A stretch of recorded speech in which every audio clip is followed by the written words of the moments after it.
Well, LifeBlood, this is George G, and the time is right. Welcome to today's guest, strong and powerful Rich Maloney. Rich, are you ready to do this? George, I am up and ready to go, man. 7 a.m. here in Melbourne, Australia, and I couldn't be more excited. What are we doing? Let's Where we go. go? We are ready. Rich is the founder and CEO of Quality Mind Global. They're a leading mental wellness company helping top performers to achieve success in business, sports, and life through mindfulness. He is a keynote speaker, a four-time author, and entrepreneur. Rich, excited to have you on. Tell us a little bit about your personal life, some more about your work, why you do what you do. Fantastic. Well, nearly 48 years old, married to a wife, Kristen, great partner. We've been together 13 years. We've got three gorgeous little daughters, twins at 6 and a 9-year-old, and they keep me very, very active. I live here in the Bayside in Melbourne, and I have a great life. When I was a young man, about 18, 19 years old, I was always going to be that young professional footballer in the AFL here at St Kilda and or in the AFL. And I got to the big league and fulfilled my dreams and then came crashing down pretty hard. I didn't have the mental aptitude, the resilience to manage the pressure required to play in the big league. Parents separated that year, all hell broke loose. And everything just caught up with me. So I went into a downward spiral, heavy, traveled Australia playing semi-professional football. And I really hit that stage, George, when I was asking myself, do I want to be here? You know, what is this all about? And it was a very, very heavy stage. And it was, you know, there's times where I was thought about leaving the planet. And so, I thought, let's run away, as a lot of people do, and then traverse through Australia, grab my surfboard and my red heeler dog Jack, and off we went. And I went on a very spiritual, mystical 15 years. And I dove into quantum physics. I dove into spirituality, religion, psychology, everything. I had mentor after mentor, hanging out at New Age festivals. I couldn't quite understand what life was all about. So that happened. And then I fell in love with understanding the mind, understanding with human performance. And Quality Mind really is here to wake people up to their true potential the quickest and fastest way possible, because that's all I was trying to do with myself, is unhack myself. And then I started to unhack my family members and my mates who had depression and all sorts of mental challenges, and I systemized it. And then I started to unhack athletes, and I wrote a book about that called Injury Free, where a lot of them were having injuries because of their mental challenges and their low confidence and so forth. And then lastly, I wrote another book, Stress Free, for everyday people to get to who they want to be in the quickest amount of time. And it takes dead set reprogramming. So that's what I do.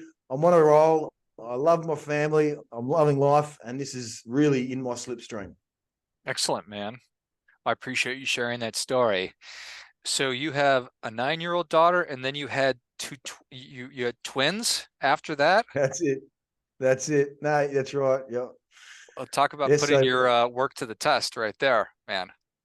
Hell of a time, not just for me, but my wife. Carrying twins in itself is hard enough. I got the easy part, right? Yeah, I think that's awesome. So my wife and I have two boys, and we talked long and hard about whether or not to have a third. You didn't have that discussion. It was just kind of thrust upon you. So. Well, I was searching for a boy too, and I got shut down real quick after the twins. Yeah. Fair enough.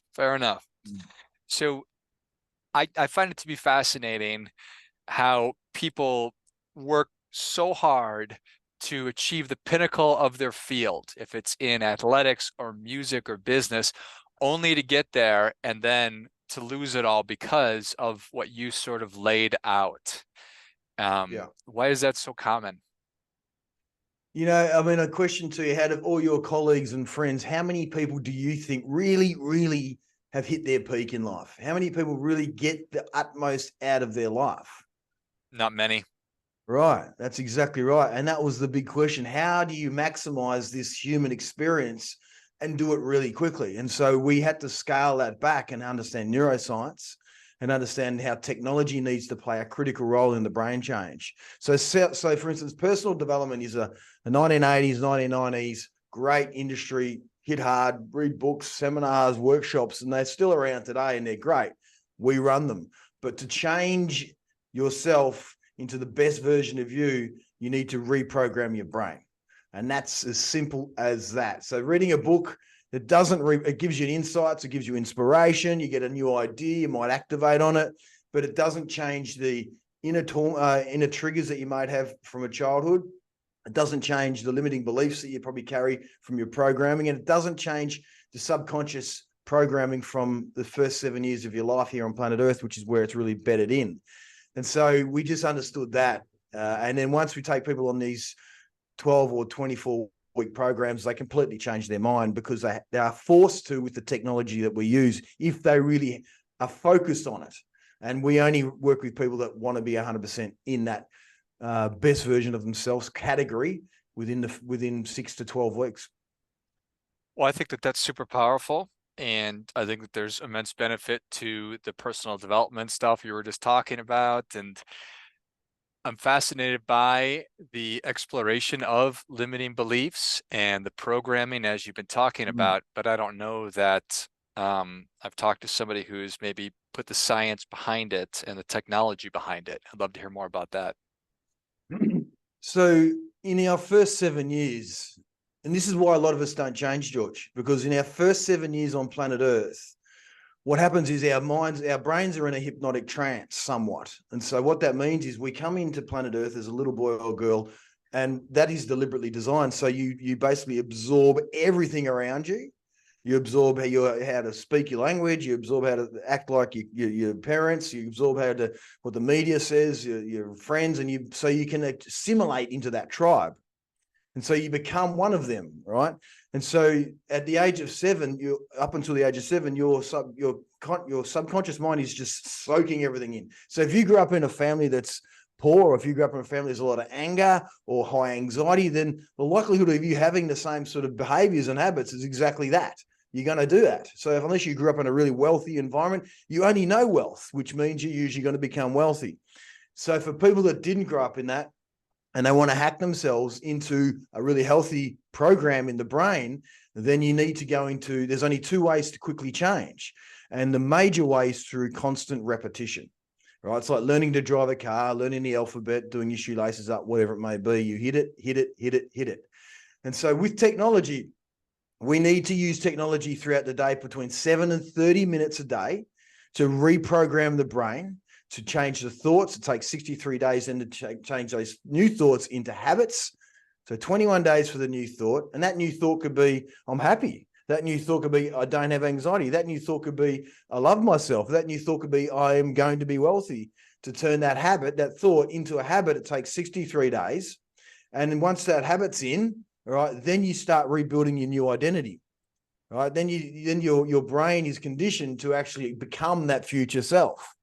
And so then we got to hit the app. We use technology through our mobile phone app, which is the Quality Mind Global app on iOS and Google Play. Yeah.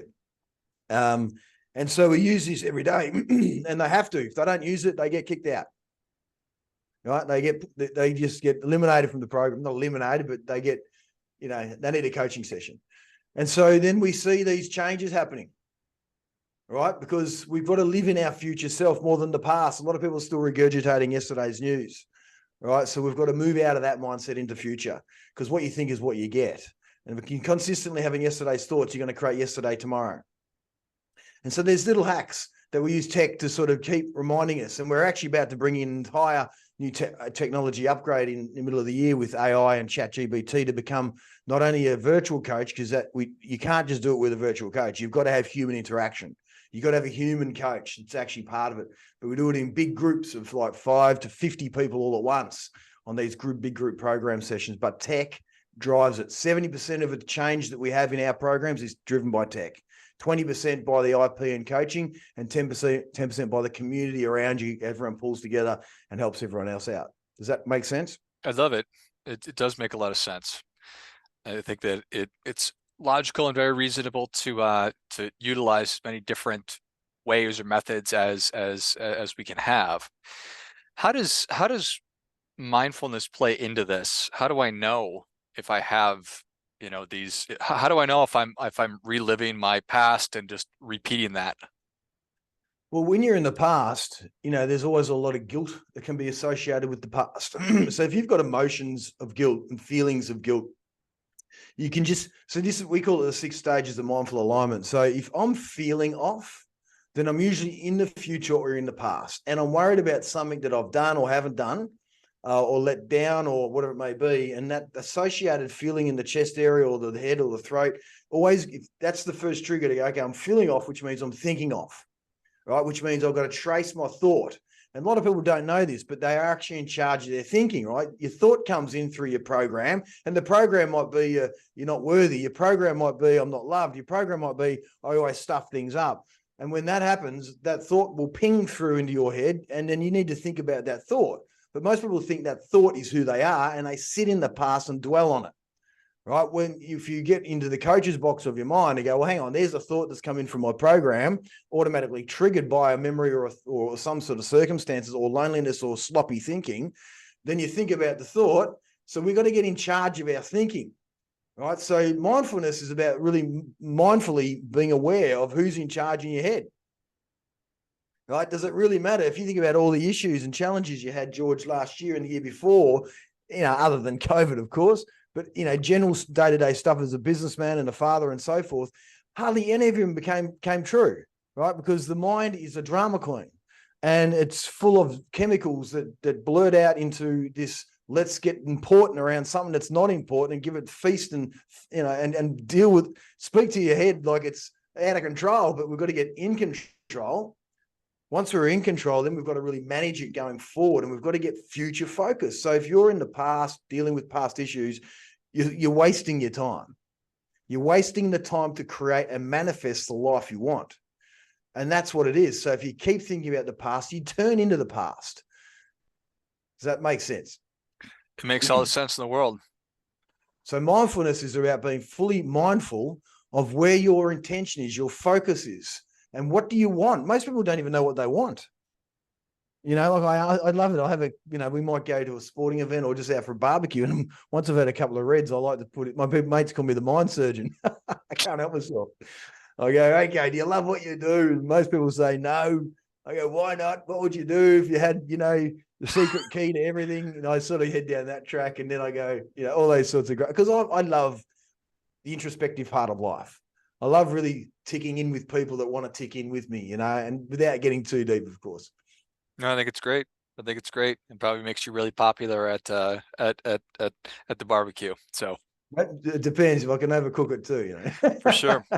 All right. So I get feelings, and I get feelings all throughout the day. And then I recognize the feeling. I'm like, that's right. I feel bad about my childhood or XYZ event. And then I just sort of get caught there, and it spins me up, and I just sort of get stuck. And that's the worst because I'm wasting time literally instead of focusing on what I do want and working towards the life that I actually want to live. I'm just stuck here. And so the opportunity is having feeling, recognizing thought, replacing with what I want. That's right. We call it thought shopping. Right. That's what's in the app. So you go straight to the app and you go straight into thought shopping. And I'll show you here for the viewers that are watching on the YouTube. And it's literally just going in and choosing. It's hard to see there with the blue screen. You're choosing your thoughts, and then also you stacked it full of new power thoughts, right? You've already stacked it. So no matter what situation you're in, whether it be finances or whether it be time management, whether it be your partner, you've already got those power thoughts ready to go, bang, to snap it out of it. So this is where the 7 to 30 minutes a day factor sticks in with neuroscience, right? So you're changing that thought. And as business people, which I'm sure there's a lot of people on your podcast, there's a lot of pressure, especially if you run your own business. So you've still got to maintain, the future focus of yourself in the business. So you've got to maintain your thinking. Otherwise you get swept away. And it's like trying to stop a rolling car going down the hills of San Francisco. At the bottom of the hill, you just get wiped out, and then you're dead, you're exhausted, you're depleted energy levels, and you're going to bed with a grumpy. And then you wake up. If you regurgitate yesterday's thinking, you just turn it into tomorrow's thoughts, right? Super powerful. I love the term thought shopping. I think that's so great. So if I don't plug anything in, then it'll be something like I want to feel happy or smart or powerful or kind of in control. Oh, I got things. I've got here. It's only temporary. Everything is only temporary. There's one of them. I achieve my goals easily and quickly. I want to see how good life can get. I'm the highest version of myself right now. There's just like 50 of them. I choose to be excited today no matter what. So again, it's just because the most important part here is not the thought shopping, no, George. This is important. Where the change happens cellular level is when you actually go into that. Say, for instance, I'm going to go, today is going to be a great day. And I'll make sure that I don't put my feet on the ground in the morning until I'm actually feeling it. So I can think it. That's the 10% part. But you want the 100% part, you've actually got to go into, close your eyes and actually become the great day and bring your whole body into it, which changes your cellular structure, your brain waves a lot quicker than just thought shopping. It's got to be a thought feeling and thought owning. Super powerful. And I love utilizing technology because I can try to remind myself, but if I have, this is what I'm doing. When I have the feeling, I go to the app and it's reminding me to do this. And so instead of me sort of wanting, casually desiring a change, there's structure. That's right. But we've got notifications and you can hit the notification every 20 minutes if you want. So we have it defaulted at every hour to begin with, but we've got clients that hit the app 50 times a day because some people are coming out of depression. Some people are coming out of bipolar. It just doesn't matter. It doesn't judge this. So we've had that many people get off medication. I can't count now. We don't get involved with it. We make sure they got a doctor with them. We stay separate to it. But once they realize they've just created a program in their head of victimhood, worry, fear, beating themselves up, low self-worth, and they start to resurrect that.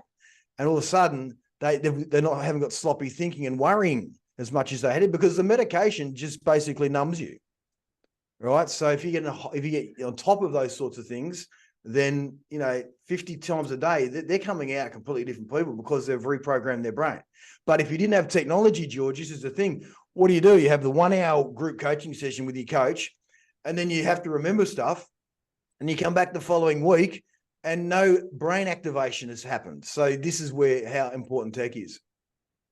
Yeah, I'm fond of thinking about and talking about how I value self-discipline immensely, but we need structure first. So that structure helps us to develop all those things that we're talking about here that will eventually get us to that desired future that we all want, and having self-discipline and all that. But without the scaffold to build on the foundation, then it's just more hoping than it is anything else. So I appreciate that. Absolutely. The brain is it's lazy, it's default, right? And so we've got to coach it. We've got to, as you said, put a scaffolding around it. And then we've got to get on top of it. And once you do, you see amazing results. And that's what I do. How do people become the best version of themselves as quickly as possible? Instead of hoping, as you said, it's about knowing and following the bouncing ball. Love it. Well, Rich, thank you so much for coming on. Where can people learn more about you? How can they get involved with Quality Mind Global? Sure. Find us at qualitymindglobal.com. And in there's a free life scorecard. You can do a 60-second life scorecard on how aligned you are with your body, mind, and soul right now. And we got a free coaching session after that. Should be interested. Just go to the website, hit the free life scorecard button, and put me as the mind mentor. We've got 44 mind mentors that we're working with that on our team today in 8 different countries. So we are global and getting bigger by the week. Also, if you wanted to join our team as a mind mentor, just get in touch with me at richard@qualitymindglobal.com, and we'd be happy to be of service. But this has been fun. George, thank you very much. Yeah, exciting. Well, if you enjoyed this as much as I did, show Rich your appreciation and share today's show with a friend who also appreciates good ideas. Go to qualitymindglobal.com. Check out that life scorecard that Rich was just talking about and take advantage of that free coaching session. And I know that this is such important work that he's been talking about. We all suffer from limiting beliefs, and many of us, myself included, for so long didn't even realize it. And then once you do and you start doing the work that he's talking about, I think that changes can happen quickly and can be very profound. So definitely encourage you to check it out. Thanks again, Rich. Thanks, George. And until next time, remember, do your part by doing your best.